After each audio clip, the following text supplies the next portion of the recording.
Terrifying like a little puppy. And I'm frightened. Like a person who meets a little puppy. Oh, God. Hey, everybody. Hi. Welcome to this week's edition of The Drunken Library. And we're going to talk about teenagers. Yay! This week we're doing a book called Play Me, I'm Yours. By Madison Parker. It's true. Yay! And it's about book. teenagers. And it's about gays. Yay, gays! In general, though, this is a good book about teenagers in general, but also about like LGBT issues and coming out and like realizing who you are and being okay with who you are and all that good stuff. But more than that, it's definitely about being a teenager and just like that whole life process and like making friends and getting made fun of and like trying to figure out relationships and sex and mixing that in with your friends and your family. And, right, like school is an issue. All of this drama. All of these people. What? Dealing with people making fun of you for liking Cyndi Lauper. That was good. That was a good burp. Alcohol makes me gassy in my mouth. Anyway, teenagers. This book is about this kid named Lucas. And he's gay, but he's not out yet.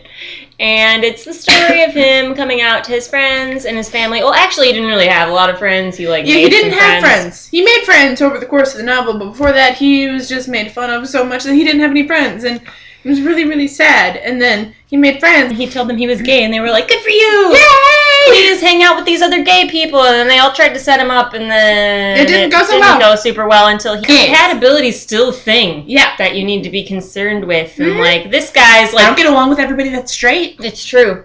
She hates me so much. Yeah. There's a delay. Calm down. I don't like it. Hello. Okay, I think it's... No, it's not. Hello.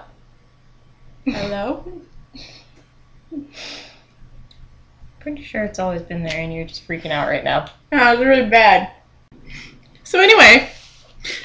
Lucas is, we're talking about people not being compatible because they're gay. Lucas is the kind of person who's like all love and relationship.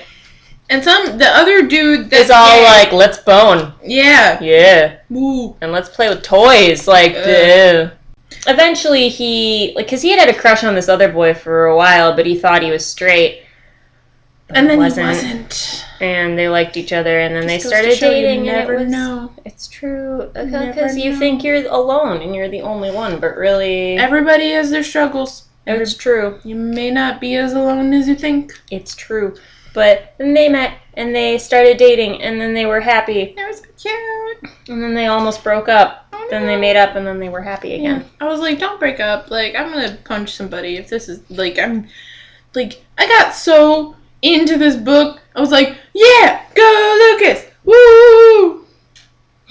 Is that how it went? Yeah. Alright. Lucas played a song at the school talent show, and it was Cyndi Lauper because he loves Cyndi Lauper so much. And it was True Colors, which is a beautiful song. I love that song so much. Yeah. A couple important things to talk about in here are some of the characters who are just fucking fabulous. There's Lucas, whom we adore. He's sassy and wonderful. He's a little sassy. He gets sassy once he gets really more confident. sassy once he gets a little more confident. And like toward the end, there's his one female friend who's pretty sassy. She's like a super drama queen, like way out there. Yeah, she's like super over the top, but she means really, really, really well. She's a sweetheart. She just wants everybody to be happy, and she wants Lucas to be more confident. So she's always just like, "Oh, whatever, it'll be fine. Like, don't worry about it." And then there's Alex. I love Alex. He's great. He's a straight guy, and he's really popular, but he treats Lucas like a person and not like a social pariah or like a dweeb or whatever. And he's actually the first one that Lucas comes out to, even though they're not really close yet. But they become really, really close, and it's fantastic. So I like him a lot. It's good. He's a good dude. And then another very important thing to talk about with this book are awkward conversations in your teens that you have with your parents. Yay! This book has a couple of them. Lucas has 2 different sex talks. One with each parent. One of them is with his dad, and his brother decides he wants to be part of it, too, because... I need to learn this stuff, too! Right, but, so then his dad's trying to talk about sex and completely omit any gender references. Right, because his brother, Mason, is straight, and then Lucas is gay. And his dad's still trying to come to terms with the fact that Lucas is gay, but he's trying to be like, well, when you're with a girl, or a boy, or whatever. With a person that you care about. Or and then they start talking about sex, and he's trying to talk to them about, safety, and he's like, well, there's AIDS and stuff, and then he's like, here, have these condoms. It's so painfully awkward. You can, feel uncomfortable reading it. It's so bad. And then later he has a conversation with his mom, and he doesn't want to admit to his mom that he's asking her advice about sex. Or, a specific aspect. Right, getting a little frisky. But so he's like, well, my boyfriend and his ex, when they were together, they used to play tennis. And now... I don't know if he wants me to play tennis. But I don't like tennis. I'm not good at tennis, and I don't even like tennis. And his mom was like, well, sometimes you have to do things you don't like for people that you care about. And maybe he can play with another friend. And you can be the ball boy. And then I'm like, oh, no.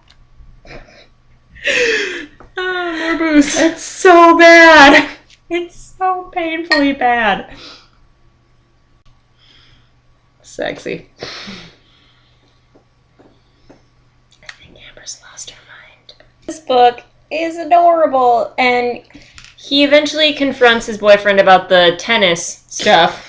And it all works out. They almost break misunderstanding. Up, but it's basically about figuring out what they're comfortable with and, not making assumptions, not letting anyone pressure them into anything they don't want to do. Mm-hmm. And that's an important lesson to learn in this. That's not just true about people who are gay, but it's true about people in general. I'd say especially teenagers, but even adults. Don't do anything you don't want to do. Yeah, and it's a really good book, and it packs in a lot of serious issues with a lot of funny stuff. A lot of really funny. And it's kind of one of those things where, even if you're dealing with a lot of serious stuff, don't take life too seriously. Mm-hmm. It's also, just as a fun, not fun, as a disclaimer, if you are a parent, or if you have a friend, and your child or your friend comes out to you, don't be a dick. Yeah, they're already scared enough.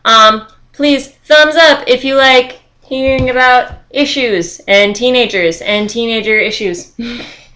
Whatever. Make sure to like us on Facebook and follow us on Twitter. Subscribe to our channel if you haven't already. We love having friends. Yeah, we don't want to be lonely anymore. And then find us on Goodreads. We don't have enough friends on Goodreads, and we're always putting up what we're reading next. So if you want to know what we're going to do next week so you can tune in, that's a really good way to do it. Mm-hmm. Yeah. And then just comment with recommendations and stuff like that. And don't forget to tell your friends. Word of mouth is a thing. And if you like our videos and our nonsense, then just tell people that we're ridiculous. We are pretty ridiculous, but yeah. It's not a lie. Thanks for watching and have a great day. Bye.